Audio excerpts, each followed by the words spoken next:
Hello friends, hello जी, hello everybody, welcome to the class. आज हम लोग यहाँ पे डिडक्शंस के क्वेश्चन से स्टार्ट कर रहे हैं, एमसीक्यूज़। और डिडक्शंस के एमसीक्यूज़ काफ़ी आसान से हैं, ज़्यादा मुश्किल नहीं है। इसके अंदर कुछ एरिया एग्जामिनर का फेवरेट दिखाई देता है, जैसे सेक्शन 80 EEA और उसके बाद एनपीएस में जो सेक्शन 80 CCD है। ये दो टॉपिक्स ऐसे हैं जहाँ पे एग्जामिनर बहुत ज़्यादा पूछता है। और आप देखेंगे भी ये जब हम लोग एमसीक्यूज़ करेंगे तो वहाँ पे भी एग्जामिनर ने बहुत सारी बातें इसके बारे में पूछी हुई हैं। तो आइए ज़रा स्टार्ट करते हैं जल्दी से। टॉपिक हमारा है डिडक्शंस का। क्वेश्चन नंबर 149 से लेकर 169, तो दैट मीन्स 20 या 21 क्वेश्चन हैं जो हम लोग स्टार्ट करेंगे। कुछ क्वेश्चन तो बहुत ही आसान है और बहुत जल्दी जल्दी हो जाएंगे। तो स्टार्ट करते हैं। क्वेश्चन नंबर 149 कहता है, Mr. Srivastava, age 72 years, has paid a medical insurance premium of 52,000 rupees by check and 4,000 rupees by cash during the year May 2022 under medical insurance scheme of General Insurance Corporation. The above sum paid for the insurance of his own health, he would be entitled to deduction under 80D to the sum of। देखिए, as दिया हुआ है 72 years का। अगर 72 years का as है that mean senior citizen है, और सीनियर सिटीजन के लिए सेक्शन 80D के अंदर जो लिमिट अप्लाई होती है वो है 50,000 रुपीज़ की। तो 52,000 रुपीज़ इसने यहाँ पे दिया हुआ है, तो 52,000 में से 50,000 का डिडक्शन 80D में इसको मिल जाएगा। He will get the deduction of 50,000 rupees under 80D। तो my answer will B 50,000 rupees. 51. Mr. Ramesh pays rent of 5,000 rupees per month. His total income is 2,80,000 rupees, जहाँ पे total income का meaning बता रहा है gross total income as reduced by the deductions under chapter 6A except 80GG। तो basically यहाँ पे ये एडजस्टेड ग्रॉस टोटल इनकम का डाटा आपको दे रहा है, जो कि है 2,80,000 पे। रेंट दिया है इसे 5,000 पे। He is also in the receipt of HRA। ये वाली लाइन आगे जरूरी है। He is also in the receipt of HRA। अब आप सबको अच्छे से पता है कि अगर किसी को HRA मिल रहा होता है तो वो 80GG का डिडक्शन नहीं ले सकता, और अगर उसे HRA RFA नहीं मिल रहा है तब जाके वो 80GG का डिडक्शन ले सकता है।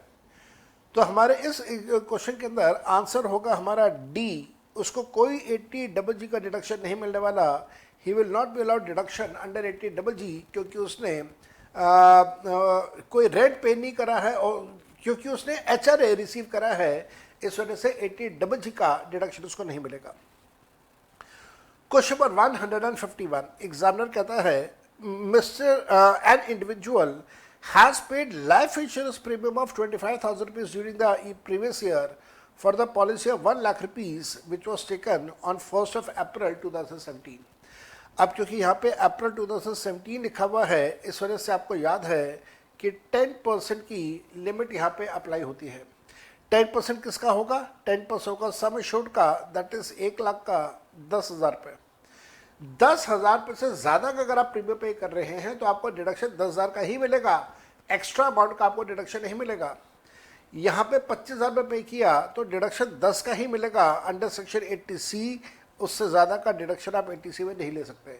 और हाँ, इस बात का ध्यान रखिएगा कि मैंने इसके रीजंस 10%, 20%, 15% के रीजंस आपको क्लास में दिए हुए हैं, और 10% का क्या सिग्निफिकेंस है वो भी मैंने आपको क्लास के अंदर बताया हुआ है कि कैसे लाइफ इंश्योरेंस पॉलिसीज़ में आप अपनी जितनी यंगर एज पे पॉलिसी लेंगे आपका प्रीमियम का अमाउंट कम होगा, और जितना ओल्डर एज में जाके आप पॉलिसी लेंगे आपका प्रीमियम का अमाउंट उस हिसाब से बढ़ता रहेगा। ये सारी बातें आपके साथ डिस्कस करी हुई है। देन आ जाइए क्वेश्चन नंबर 152 के ऊपर। कहता है examiner, in respect of loan of 40 lakh rupees which was sanction bye SBI इन अप्रैल 2022। ये वाला बहुत ज़रूरी है कि लोन सैंक्शन हो रहा है अप्रैल 2022 में। मेरे बेटा याद करो, अगर 80EE की बात करता होगा तो 80EE का डिडक्शन नहीं मिलेगा, क्योंकि 80EE कहता है कि लोन सैंक्शन हो जाना चाहिए मार्च 2022 तक। यहाँ पे सैंक्शनिंग हो रही है अप्रैल 2022 में। तो आपको 80 ई का डिडक्शन नहीं मिलेगा। स्टेट बैंक ऑफ इंडिया ने 40 लाख का सैंक्शन किया है for the purchase of a residential house which is intended for self occupation. Compute the interest deduction which is allowable under the provisions of the act for the current assessment year, assuming that the disbursement was made on 1st of June 2022. The rate of interest is 8% per annum and loan sanction was 80% of the stability value of the property. तो यार सारी बातें ठीक है, लेकिन आपको 80 ई नहीं मिलेगा क्योंकि आपका जो सैंक्शनिंग है वो अप्रैल में हो रही है। बाकी आप लोन का अमाउंट, इंटरेस्ट का अमाउंट कैलकुलेट कर ले, 40 लाख का 8%, 8 4 32, तो 3,20,000 पे हो गया। इस 3,20,000 में से आप सेक्शन 24 सब सेक्शन बी में 2 लाख का डिडक्शन ले लेंगे, सेल्फ ऑक्यूपाइड प्रॉपर्टी है, और बाकी 80 ई में आपको कोई डिडक्शन नहीं मिलने वाला है। So according to me the answer should be D, 2 lakh रुपए will be allowed as deduction under section 24 और 80 ई में कोई डिडक्शन नहीं मिलेगा। क्वेश्चन नंबर 153 कहता है the maximum amount which can be donated in cash for claiming deduction under 80G। Cash के अंदर आप 2,000 रुपये से ज़्यादा अगर आप कैश में देते हैं तो आपको 80G का डिडक्शन नहीं मिलता। तो what is the maximum limit? Maximum limit is 2,000 रुपये। Question number 154, Rajan is a resident Indian and has incurred a loss and has incurred 15,000 रुपये for medical treatment of his dependent brother who is a person with a severe disability। ध्यान रखिएगा, dependent brother है, severe disability है, तो यहाँ पे section 80DD apply हो रहा है। क्या डिपेंडेंट ब्रदर फैमिली मेंबर का पार्ट है? Answer is yes, he is a family member for the definition of section 80DD। तो यहाँ पर जब वो सिवियर डिसेबिलिटी में आता है तो कितना पैसा खर्च हुआ, नहीं हुआ, कैसे खर्च किया, नहीं किया, वो सारी बातें इररिलेवेंट है, और जो डिडक्शन मिलता है वो परसेंटेज के बेसिस पर मिलता है। 40% से कम पे कोई डिडक्शन नहीं है, 40 और 80% के बीच में 75,000 है, 80% और उससे ज़्यादा पे हमारे पास आ जाता है 125। तो यहाँ पे सिवियर डिसेबिलिटी है, तो आंसर हमारा 125 आ जाएगा D, that is more than 80% पे 125। Question number 155, mister Shiva made a donation of 50,000 rupees to prime minister cares fund. तो 80G में कैटेगरी ए में ये आ जाता है और आपको पूरा 50,000 का डिडक्शन मिल जाता है। एंड 20,000 रुपये टू राजीव गांधी फाउंडेशन, आपको याद है कैटेगरी बी में आता है तो 50% का डिडक्शन मिलता है। तो 50,000 का 100% इज 50,000, 20,000 का 50% इज 10,000, तो 50 + 10 60,000 का डिडक्शन है। वो कहता है he made a cash donation of 10,000 रुपये to a public charitable trust. ये कैश 2,000 से ज़्यादा का है, क्योंकि ये 2,000 से ज़्यादा का है इस वजह से 80G नहीं मिलेगा। The deduction which is allowable to him under 80G will be, तो ये तो हो गया 50 + 10, जो आपको डिडक्शन मिलेगा वो मिलेगा 60 का, वो डिडक्शन आपको मिलेगा 60 का। आंसर आ जाता है सी। Pretty easy, something not tough. Question number 156, examiner कहता है mister Anuj is a businessman whose total income after allowing deduction of chapter 6A except 80G for the current assessment year is 595। तो basically आपको ये adjusted gross total income दिया हुआ है 595 का। He does not own any house property and is staying in a rented accommodation in Patna for a monthly rent of 9,000 rupees. Deduction under 80G will be। तो 80G में deduction कितना होगा ये आपसे पूछा जा रहा है। 80G का जो डिडक्शन होता है वो होता है point number 1, 25% of adjusted gross total income. Adjusted gross total income दिया हुआ है 595 का, इसका 25% निकाला मैंने तो दैट कम्स टू 148,750। तो यहाँ पे आया 148,750, ठीक है। उसके बाद मैक्सिमम लिमिट है 5,000 रुपये पर मंथ, 12 से मल्टीप्लाई करके आएगा 60,000 रुपये। एंड देन हमारे पास तीसरा अमाउंट आता है rent paid minus 10% of adjusted gross total income. Rent paid की फिगर गिवन है आपको, हाँ रेंट पेड की फिगर हाँ गिवन है 9,000 रुपये। तो 9,000 को अगर मैं 12 से मल्टीप्लाई करूं तो आता है 1,08,000 रुपये। एडजस्टेड ग्रॉस टोटल इनकम है 595, 10% निकालोगे तो आएगा 59,500। 59,500 लेस करने के बाद आउट ऑफ 1,08,000 59,500 लेस किया तो आया 48,500 रुपीज़। तो हमारे पास इन तीनों में जो सबसे छोटा अमाउंट है वो है 48,500 रुपीज़। आंसर हमारे पास आ गया ए। क्वेश्चन नंबर 157, एग्जामिनर कहता है which of the following statement is not true. कौन से स्टेटमेंट है जो ठीक नहीं है, जो गलत है स्टेटमेंट, वो आपने बताना है। Point number A, no deduction under 80 TTA would be available to the resident senior citizen. बिल्कुल ठीक बात है, ये स्टेटमेंट गलत थोड़ी ना है, ये तो बिल्कुल ठीक स्टेटमेंट है। सीनियर सिटीजन को 80 TTB मिलता है, 80 TTA नहीं मिलता, तो ये स्टेटमेंट तो ट्रू है। Second, the share of the profit will not be exempt in the hands of the partner if the partner claims reduction, if the firm claims reduction of income under 10AA। बकवास है, ये statement false है। अगर partnership firm 10AA का deduction claim कर रहा है तो भी पार्टनर का प्रॉफिट एग्जेम्प्ट रहेगा। Third, long term capital gains of 90,000 rupees on STT paid listed equity shares would not be subject to tax under section 112A। ये स्टेटमेंट भी ठीक है, क्योंकि अगर 90,000 रुपये है तो 1,00,000 रुपये तक तो एग्जेम्प्ट हो ही जाता है।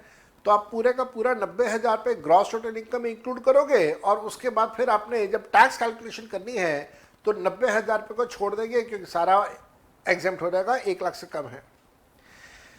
Exemption under 1032 on income of minor child is allowed for more than 2 children also। बिल्कुल ठीक बात है। पर एनम पर child irrespective of number of children, 1,500 रुपये की जो लिमिट है दैट इज पर एनम पर child irrespective of number of children। तो 3 स्टेटमेंट ठीक है, ओनली 1 स्टेटमेंट इज फॉल्स। तो आंसर विल बी बी।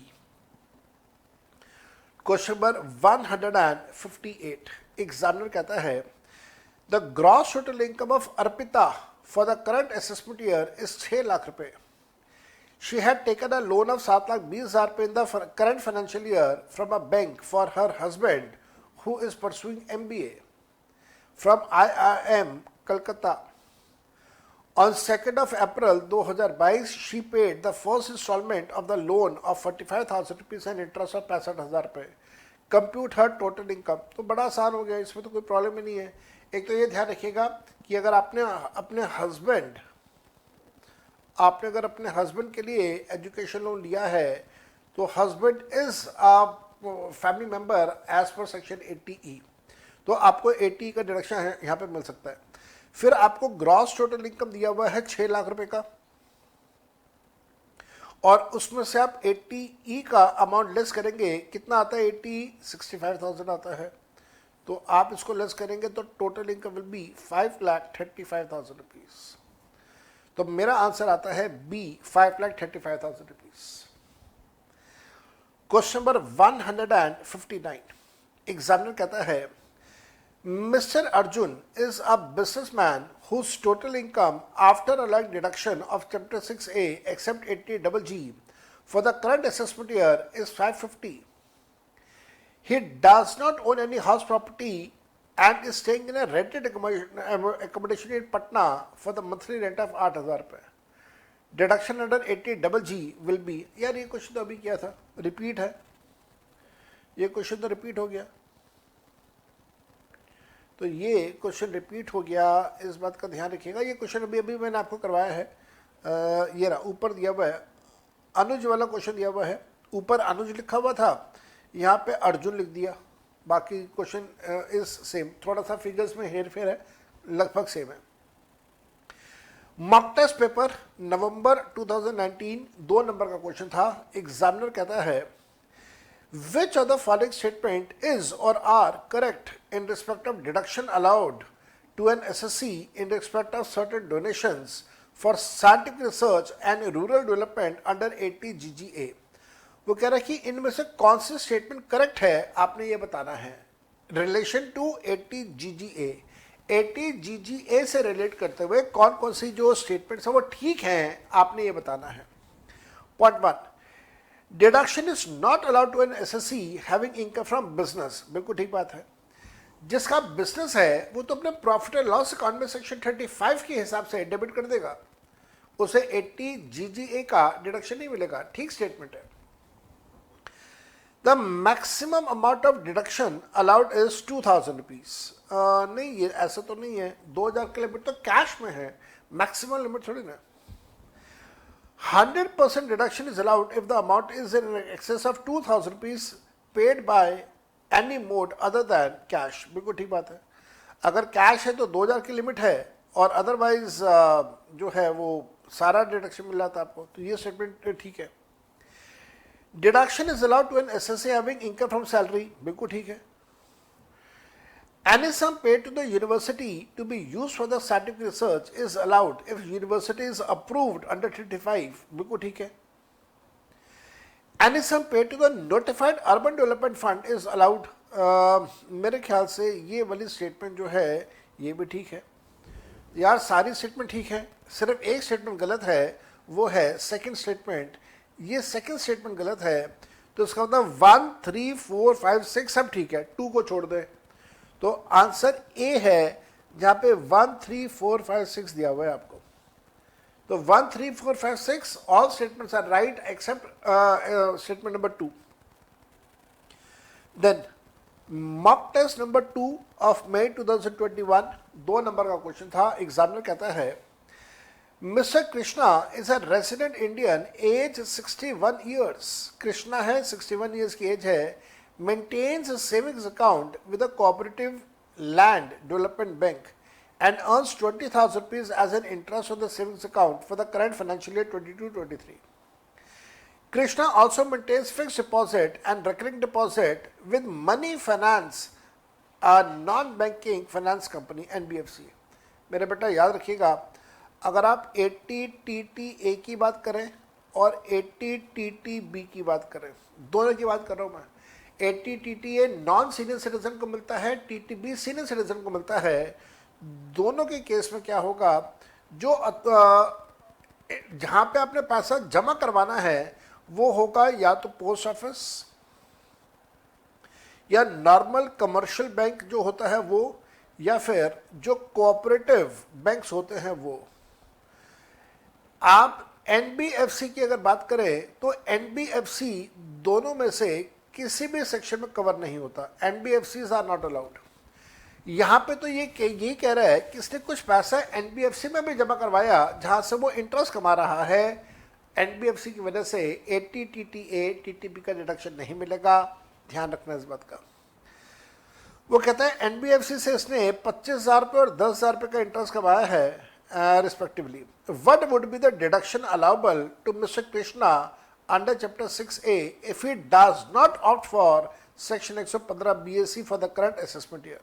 तो उसको कितना डिडक्शन मिलने वाला है? उसको जो डिडक्शन मिलेगा वो सिर्फ 20,000 रुपये का मिलेगा। ये वाला 20,000 का डिडक्शन मिलेगा सिर्फ। तो आंसर है हमारे पास सी।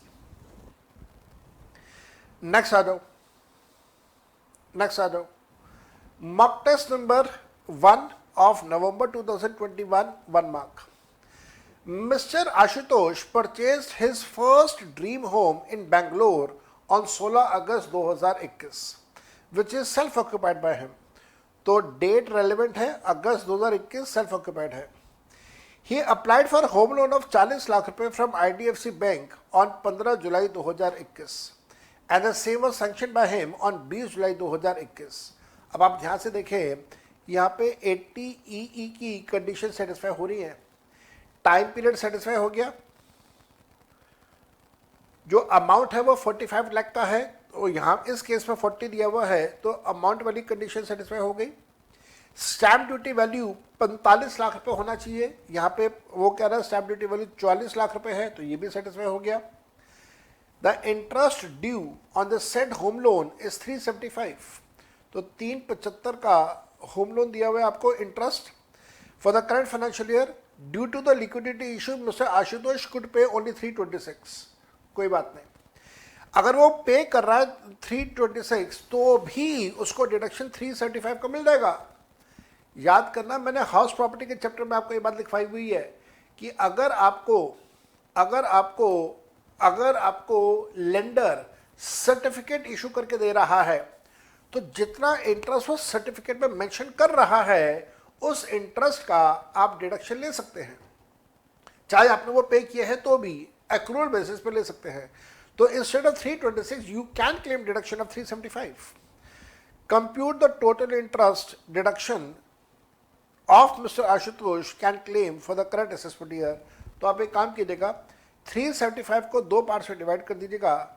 सेक्शन 24 सब सेक्शन बी में 2 लाख का डिडक्शन ले लीजिए और जो 80 है उसके अंदर आपको डिडक्शन मिल जाएगा। लेकिन इस बात का ध्यान रखिएगा 80 में मैक्सिमम 1.5 लाख का ही डिडक्शन आप ले सकते हैं, इससे ज़्यादा डिडक्शन अलाउड नहीं है। तो अब आपको क्या करना होगा, यहाँ पे आपको जो डिडक्शन क्लेम करना होगा वो 24B में 2 लाख और 80 में 1.5 लाख, तो आपके पास टोटल आ जाएगा 3.5 लाख। आंसर डी होगा 3.5 लाख रुपए का। नेक्स्ट आइए, mock test number 1 May 2022, 2 number. Examiner कहता है the basic salary of Raj is 1,15,000 रुपये per month and he is entitled to DA which is 30% of the basic salary and which forms part of pay for the retirement benefits. तो सारा का सारा DA retirement के बाद भी मिलता रहेगा। Raj and his employer XYZ Limited both contribute 20% of the basic salary to NPS under section 80 CCD. Okay. What is the amount of deduction which is available to Mr. Raj under 80 CCD? अब देखिए यहाँ पे एक बहुत बड़ी समस्या है। समस्या क्या है? समस्या यहाँ पे ये है कि वो ये कह रहा है कि 20% ऑफ बेसिक सैलरी का कंट्रीब्यूशन है। तो बेसिक सैलरी कितनी है? 1,15,000 इंटू 12, 1,15,000 इंटू 12 बेसिक सैलरी है। अगर मैं इसको पूरे 12 महीने के लिए कैलकुलेट करता हूँ तो कितना आएगा? 1,15,000 इंटू 12, यह आ गया जी 13,80,000 और 13,80,000 का 20% है 2,76,000 रुपीज, 2,76,000 रुपीज। अब यहाँ पे वो कहता है कि जो एक्चुअल कंट्रीब्यूशन है वो है 276 का, एक्चुअल कंट्रीब्यूशन 276 का। नाउ यहाँ पे आती है एक बहुत बड़ी समस्या। समस्या ये है कि साहब जब हम लोग डिडक्शन कैलकुलेट करेंगे तो क्या इस 276 में से 50,000 रुपये अलग करें और बाकी का बचा हुआ जो अमाउंट है 226 वो अलग करें? ऐसा सी इंस्टीट्यूट करता है। मेरी सोच थोड़ी सी अलग है। मेरी सोच ये है कि आप पहले 10% की लिमिट कैलकुलेट करें। तो अगर मैं 10% की लिमिट कैलकुलेट करूं तो वो क्या आएगा? बेसिक सैलरी 13,80,000, DA 4,14,000 30%, और अमाउंट आ गया 17,94,000 जिसका 10% आता है 1,79,400। तो पहले मैंने क्या किया? पहले मैंने 10% का अमाउंट कैलकुलेट किया और फिर मैं इस 10% को 2 पार्ट्स में डिवाइड करूंगा। 50,000 रुपये अलग होगा और 129,400 अलग होगा। आप देखिए ध्यान से, दोनों बातों में फ़र्क आ रहा है। जो मैंने पहले आपको कहा वो ये है कि एक्चुअल कंट्रीब्यूशन कैलकुलेट कर लो और एक्चुअल कंट्रीब्यूशन कैलकुलेट करके उसमें से आप 50,000 और बैलेंस अमाउंट को आप अलग अलग करिए। और मैं साथ में ये भी कहता हूं आपको कि साहब आप एक और काम करिए कि आप 10% की पहले लिमिट कैलकुलेट करिए और 10% की लिमिट कैलकुलेट करने के बाद आप उसको 2 पार्ट्स में स्प्लिट करिए। मेरे मुताबिक ये होना चाहिए। According to me this should be done. See institute ये कर रहा है, सी इंस्टीट्यूट ये कर रहा है, जबकि होना क्या चाहिए, होना ये चाहिए। तो बस आपको इस बात का ध्यान रखना है, आपको इस बात का ध्यान रखना है कि मैं भी कई बार स्पीचलेस हो जाता हूँ कि क्या बोलूँ। मैं बोलूँगा भाई रियल लाइफ में, एक्चुअल लाइफ में तो ये होगा, एग्ज़ाम में पास होना है तो एग्ज़ाम में पास होने के लिए ये कराना। हालांकि ये मेरे प्रिंसिपल्स के अगेंस्ट है ऐसी बातें बोलना, बट क्या करें जी, दुनियादारी है, कई बार मैनेज करना पड़ता है। तो अब आप यही करेंगे कि आप पहले एक्चुअल कंट्रीब्यूशन कैलकुलेट करेंगे 276, उसमें से आप यहाँ पे 50,000 अलग करेंगे, बाकी बचेगा ये 226 का। ये जो 226 का अमाउंट बच रहा है, this will go and qualify under section 80 CCE। इसके ऊपर 80 CCE लग जाएगा, इसके ऊपर 80 CCE का कंसेप्ट अप्लाई हो जाएगा। तो 1.5 लाख की लिमिट आ जाएगी यहाँ पे। तो 1.5 लाख ये वाला, 50,000 ये वाला, टोटल हो गया 2 लाख। और उसके अलावा जो कंट्रीब्यूशन था 10% एम्प्लॉय का, वो भी आ जाएगा, दैट इज़ व्हाट 179,400 179,400 आ रहा है, हाँ बिल्कुल 179,400 वो भी आ रहेगा।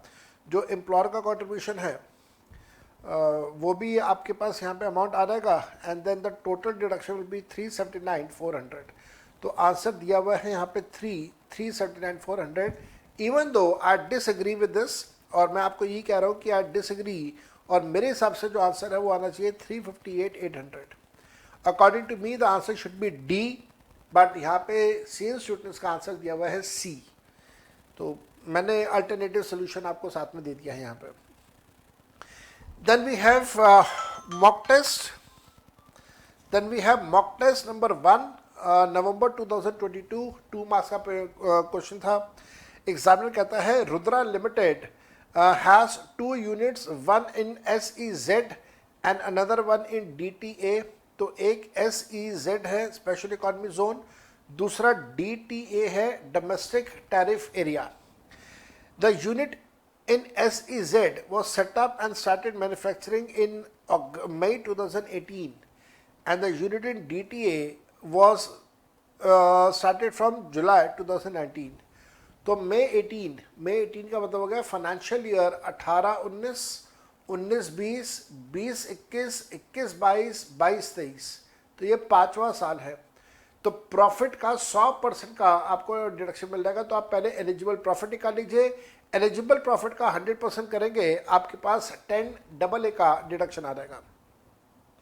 एग्जामिनर कहता है the turnover of Rudra limited and unit of DTA is 750 and 275। ध्यान रखना, एग्जामिनर ये कह रहा है कि टोटल कंपनी का जो डिडक्शन है, जो टर्नओवर है, वो है 7.5 टोटल कंपनी का, जिसके अंदर वो ये कह रहा है कि DTA का जो कंट्रीब्यूशन है वो है 2.75। तो भाई अगर टोटल कंपनी का 7.5 है, जिसके अंदर DTA का 2.75 है, तो आप SEZ का आराम से कैलकुलेट कर लेंगे। कितना आ जाएगा? 7.5 माइनस 2.75, तो ये आ गया 4.75। SEZ का कंट्रीब्यूशन इज 4.75। SEZ का कंट्रीब्यूशन इज 4.75। ठीक हो गया? मेरे ख्याल से दिक्कत नहीं होनी चाहिए आप लोगों को। मैं आगे बढ़ जाता हूं यहां से, लेट अस मूव अहेड। फिर वो ये कहता है that the export sales of SEZ and DTA is 325 and 150 respectively, and the net profit of SEZ and DTA is 60 and 40 respectively. Rudra Limited would be eligible for deduction under section 10AA for the amount of। तो पहली चीज़ ये ध्यान रखिएगा कि DTA का तो आपको कोई डिडक्शन मिलेगा ही नहीं, जो भी डिडक्शन मिलेगा वो आपको SEZ का ही मिलेगा। तो आप पहले SEZ का ही सारा कैलकुलेशन करें। मैंने ऐसा ही करके दिया है, अगर आप ध्यान से ऑब्जर्व करें तो SEZ और DTA का कंबाइंड टर्नओवर दे दिया 750 का, जिसमें से DTA का जो टर्नओवर है वो है 275। तो SEZ का आ गया 475। अब ये जो 475 का जो टर्नओवर है, ये जो 475 का टर्नओवर है, इसमें से कितनी फॉरेन करेंसी वो इंडिया में लेके आया, क्या इसका कोई डाटा गिवन है? हाँ, दिया हुआ है, दिया हुआ है। बस इतना ही लिखा हुआ है कि एक्सपोर्ट सेल्स 325 का है। तो जो एक्सपोर्ट सेल्स 325 का है, मैं उसी को मान लेता हूं एक्सपोर्ट्स। तो 325 का एक्सपोर्ट्स आ गया। अब प्रॉफिट जो SEZ का है वो है 60। तो मैं अब कैलकुलेशन जब करूंगा तो 60 divided by ET, that is export turnover of 325, divided by multiply by ET divided by TT, that is total turnover of 475। तो प्रोपोर्शनेट अमाउंट आता है 4105,000। तो जो डिडक्शन होगा वो डिडक्शन 100% का मिलेगा, क्योंकि पहले 5 साल हैं।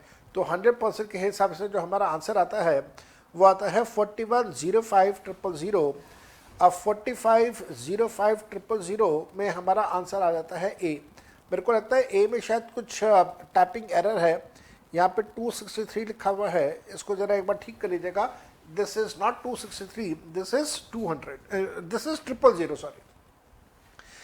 Then moving on to the next part, mock test paper number 2, November 2022, 2 marks. Examiner कहता है Mr. Akash is constructing a residential house property in Patna for self-occupation. He has taken a loan of 40 lakh rupees from State Bank of India. He has taken loan of 40 lakh rupees from State Bank of India in March 22 for this purpose. It pays interest of 2,50,000 rupees during the current assessment year.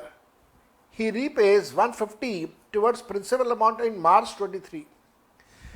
The construction got completed in May 2023. लो जी, यहाँ पे जाके सारा problem आ गई। Construction got completed in May 23। जब May 23 की बात करता हूँ तो May 23 का मतलब हो गया फाइनेंशियल ईयर 23-24, फाइनेंशियल ईयर 23-24। तो जो भी कंस्ट्रक्शन कंप्लीट हो रही है वो नेक्स्ट ईयर कंप्लीट हो रही है। तो इसकी वजह से प्रॉब्लम ये होगी कि आपको सेक्शन 24 क्लॉज बी का कोई डिडक्शन नहीं मिलेगा इंटरेस्ट का। 80C में अगर कोई प्रिंसिपल रीपेमेंट है उसका डिडक्शन आपको नहीं मिलेगा, और 80EE की अगर कंडीशन सेटिस्फाई हो रही है तो एक अलग बात है, अदरवाइज उसका डिडक्शन भी नहीं मिलेगा। ज़रा पढ़ते आगे। The stamp duty value of the house is 46। लो जी, खत्म होगी कहानी। स्टैम्प ड्यूटी वैल्यू जो है वो दे दिया 46 का, 46 का, जो कि 45 लाख से ज़्यादा है। तो 80EE का डिडक्शन भी नहीं मिलेगा। यहाँ पे 80EE भी गोज आउट ऑफ पिक्चर। तो ना 80C, ना 24B और ना ही 80EE, कुछ भी डिडक्शन नहीं मिलेगा। This is the only house property of mister Aakash for the current year. तो इस केस में आपका आंसर आ जाता है D. Aakash is not entitle to deduction of 24B, 80C and 80EEA। कुछ भी, कोई भी डिडक्शन इसको यहाँ पे नहीं मिलने वाला है। 80EEA का डिडक्शन नहीं मिलेगा। देन आ जाओ आरटीपी ऑफ नवंबर 2019, SEZ, और वही वाला क्वेश्चन आपको दिया हुआ है DTA वाला। कहता है XYZ Limited has 2 units, one in SEZ and another one in DTA. The unit in SEZ was set up and started manufacturing in March 2014. मार्च 14 का मतलब हो गया फाइनेंशियल ईयर 13-14, 13-14, 14-15, 15-16, 16-17, 17-18, 18-19, 19-20, 20-21, 21-22, 22-23, ये 10वां साल है। This is the 10th year. तो जो भी एलिजिबल प्रॉफिट होगा उसका 50% का डिडक्शन मिल जाएगा। तो 50% ऑफ एलिजिबल प्रॉफिट निकालना पड़ेगा। The total turnover of XYZ Limited and unit of DTA is 850 and 325. Again वही कहानी, आपको कंपनी का टोटल दिया हुआ है और DTA का दिया हुआ है, तो इसका मतलब दोनों का डिफरेंस होगा वो आप SEZ का निकाल लोगे आराम से। मैंने ऐसा ही किया है, आपको पूरी कंपनी का टोटल दे दिया सोल्यूशन में, उसके बाद DTA का दे दिया, दोनों का डिफरेंस SEZ का आपने कैलकुलेट कर दिया। Moving on, export sales of unit in SEZ and DTA is 250 and 125 respectively. Exports भी आपको दे दिया। Net profit of SEZ and DTA is 80 and 45 respectively. XYZ Limited would be eligible for deduction under 10AA for the amount of this. तो आपके पास कितना कितना amount आएगा वो आपको कैलकुलेट करना होगा। मैंने आपको यहाँ पे दिया हुआ है, एक्सपोर्ट्स दे दिया, प्रॉफिट दे दिया। जरा कैलकुलेशन करके अगर मैं देखूं, 80 का प्रॉफिट है, 80 लाख का प्रॉफिट है on the sales of export sales of 250 multiply by जो हमारे पास अच्छा मल्टीप्लाई तो 250 के साथ ही करना था, तो यहाँ पे था हमारे पास कितना 80 lakh multiply by 250 lakh divided by divided by कितना आएगा 525। तो मैं ऐसे ही करता हूँ 80 lakh divided by 525 multiply by 250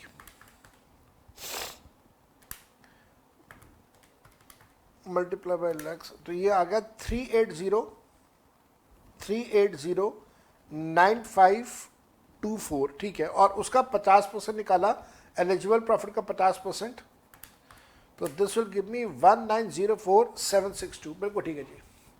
तो 1904762 एलिजिबल प्रॉफिट का 50% हम लोगों ने कैलकुलेट कर लिया एज अ डिडक्शन। देन आप आ जाए RTP of May 2020. RTP of May 2020. Mr. Ritvik has purchased his first house in Gwalior for self-occupation on 5th of April 2022 for 45 lakh rupees, with the stamp duty value being the same, with a bank loan sanctioned on 30th of March 2022. ध्यान रखिएगा, bank loan has been sanctioned on 30th March 2022. 80EEA की condition satisfy हो रही हैं, property self occupied है, stamp duty वाली 45 लाख है, loan 31 मार्च से पहले उसका लोन सैंक्शन हो चुका है। ही paid interest of 3,80,000 pay during the current year. What is the tax treatment of interest that has been paid by him? 380 को दो पार्ट्स में डिवाइड कर दीजिएगा, 2 लाख अलग कर दीजिए और 180 अलग कर दीजिए, लेकिन 180 में से आपको डिडक्शन तो सिर्फ 150 का ही मिलेगा, तो आप 2 लाख का डिडक्शन क्लेम करेंगे 24 में और 1.5 लाख का डिडक्शन आप क्लेम करेंगे 80EEA में। RTP of November 2021. Arpit is an employee of MNO Limited, contributed 161,280 towards NPS and similar amount was contributed by the employer. अब यहाँ पे भी वही कहानी है, जो एक्चुअल कंट्रीब्यूशन है वो है 161,280। 161,280 में से पहले आप 50,000 रुपये हटाएंगे तो कितना बचेगा आपके पास? 161,280 माइनस 50,000 तो बचेगा 111,280। ये जो 111,280 है, this will go under section 80 CCE, जो कंबाइंड लिमिट आता है 1.5 लाख का, और ये 50,000 का डिडक्शन आपको अलग से मिलेगा। देन वो एग्जामिनर, ये ऐसा सी इंस्टीट्यूट कहता है, मैं नहीं कहता, मैं तो ये कह रहा हूँ कि आप पहले 10% कैलकुलेट करें और फिर उस 10% में से 50,000 को आप अलग करें। मेरी सोच ये है। आगे, the similar amount was contributed by the employer. The basic salary is 80,000 rupees per month. DA is 40% of the basic salary, which forms part of salary for the retirement benefits. He also paid 55,000 rupees towards LIC for himself. तो LIC जो है वो भी इसी category में आ जाएगा। LIC 55 for himself and wife, medical insurance 35 by cross check, तो medical insurance का 80D अलग से आ जाएगा।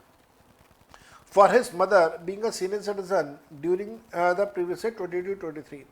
How much of the deduction is available under chapter 6A while computing the total income of Mr. Arpit? तो again आप 80 CCE में तो पूरा 1.5 लाख ले लेंगे लाइफ इंश्योरेंस को मिला के, और उसके अलावा यहाँ पे भी ऐसे ही किया है मैंने। 80 CCE में आपका पूरा 1.5 लाख रुपये आ गया यहाँ पे, ठीक। देन 1B 80 CCD 1B में जो एम्प्लॉय का कंट्रीब्यूशन है 50,000 वो आ गया। जो एम्प्लॉयर का कंट्रीब्यूशन है 80 CCD सब सेक्शन 2 में एम्प्लॉयर का कंट्रीब्यूशन कितना 10% ऑफ द सैलरी। तो अगर आप सैलरी कैलकुलेट करते हैं तो 80,000 रुपये की बेसिक सैलरी दिया हुआ है, 9,60,000 रुपये हो गया। डीए आपको बताया गया है 40% है, तो आपने 40% ऑफ डीए कैलकुलेट करके 13,44,000 रुपये निकाला। इसका 10% इज इक्वल टू 1,34,400। तो 1,34,400 यहाँ पे आ गया। और उसके बाद जो मेडिकल इंश्योरेंस का 80D है वहाँ पे जितना इसने प्रीमियम पे करा है 35,000 वो सारा आ जाएगा। 25 की लिमिट अप्लाई नहीं होगी क्योंकि सीनियर सिटीजन है। तो आपके पास जो डिडक्शन का अमाउंट है वो आ जाता है 369,400। तो आंसर बी है एज पर सी इंस्टीट्यूट।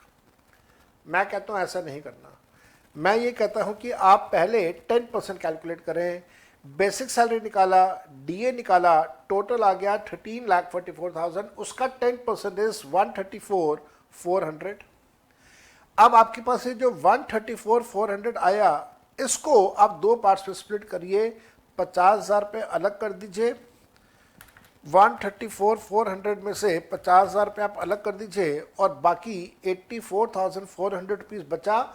ये जो 84,400 रुपीज़ बचा ये 80 CCE के सेक्शन में चला जाता है, लिमिट के अंदर आ जाता है। 1.5 लाख की जो लिमिट है उसके अंदर ही आ जाता है। मेरा ये तरीका है काम करने का, मैंने ऐसा ही किया हुआ है। 80C में 55,000, 80 CCD सब सेक्शन 1 में 84,400, टोटल 139,400 अंडर सेक्शन 80 CCE। और इसी वजह से मेरा आंसर डिफरेंट आएगा। 1B के अंदर 50,000 और जो CCD 2 है वो 134,400 पूरा आता है। 80D का 35,000 रुपये देने के बाद for me the total deduction is 358,800। मेरे हिसाब से आंसर होना चाहिए 358,800, जो कि ऑप्शन के अंदर गिवन ही नहीं है, जो कि ऑप्शन के अंदर गिवन ही नहीं है। But then according to me this should be the answer. Coming to the last question for this chapter, that is RTP of November 2022, examiner कहता है that Mr. राज जिसकी एज 65 years है, एक सैलरीड एम्प्लॉय है, उसने लाइफ इंश्योरेंस पॉलिसी लिया है अपने मेजर सन के नाम पे नवंबर 2014 में। जो सम एश्योर्ड है वो है 16 लाख रुपए का, जो प्रीमियम है उसने पे किया है 170, मतलब 1,70,000 रुपये का। अब ये जो प्रीमियम है ये 10% की लिमिट में आ जाएगा, 10% की लिमिट में आ जाएगा। तो जो 170 है, 170 में से जो डिडक्शन मिलेगा वो 160 का डिडक्शन आ जाता है। लेकिन हाँ 80C है तो 80C में तो 1.5 लाख की ही लिमिट आएगी। नीचे मैंने 80C में 1.5 लाख की लिमिट लगाई हुई है सोल्यूशन में। फिर वो कहता है कि उसने मेडिकल इंश्योरेंस पॉलिसी लिया था 10 लाख रुपए का अपने लिए और अपनी वाइफ के लिए नवंबर 2022 में। उसका प्रीमियम 5 साल के लिए इसने पे करा है और प्रीमियम 1,80,000 पे करा है। तो ध्यान रखना 5 साल के लिए तो दिया, लेकिन वो 5 साल जब आप लिख के चेक करोगे तो पता चलेगा वो 6 अलग अलग फाइनेंशियल ईयर है। तो आपको 6 अलग अलग फाइनेंशियल ईयर का बेनिफिट लेना होगा। तो यहाँ पे जो इसने प्रीमियम पे करा है, कितने का प्रीमियम पे करा है इसने 180। तो जो 180 का प्रीमियम है उसको आप 6 से डिवाइड करोगे ना कि 5 से। ये ऐसा इस वजह से कर रहा हूँ मैं क्योंकि 1 नवंबर 2022 से लेके 6 साल अगर मैं लूँगा तो ये आ जाएगा 31 अक्टूबर 2028 तक। अब अगर मैं नवंबर 22 की बात करूं तो नवंबर 22 का मतलब हो गया कि ये फाइनेंशियल ईयर कौन सा 22-23, और ये अक्टूबर 28 का मतलब हो गया फाइनेंशियल ईयर कौन सा 28-29। तो अगर आप 22-23 और 28-29 के बीच में चेक करोगे you will come to know कि ये 6 साल है। तो आपको इस वजह से पूरे 6 साल में इसका डिडक्शन मिलेगा। तो आप 180 को 6 से डिवाइड करोगे तो आता है आपके पास 30,000 रुपीज़। तो 150 में 30,000 ऐड करके आपका आंसर आता है 180। My answer is last D point 180। ठीक है जी। तो आपको एक अच्छा खासा आइडिया हो गया कि एग्ज़ाम के अंदर क्वेश्चंस किस तरह से पूछने वाला है। 80 CCD को अच्छे से करके जाएगा, एग्जामिनर का एक हॉट फेवरेट एरिया है, काफ़ी वो पूछता है एग्जाम के अंदर, थ्योरी में भी पूछता है, प्रैक्टिकल में भी काफ़ी पूछ लेता है। नेक्स्ट सेशन जब हम लोग करेंगे तो मैं आपको नेक्स्ट सेशन में एक तो टॉपिक करवा दूंगा AMT अल्टरनेट मिनिमम टैक्स जो था, और एक जो सेक्शन 115 BAC जो न्यू टैक्स रिजीम वाला है मैं आपके साथ वो डिस्कस कर दूंगा। तो नेक्स्ट क्लास में मिलते हैं, till the time bye bye and enjoy yourself, good luck to all of you, best of luck for your exams, bye bye.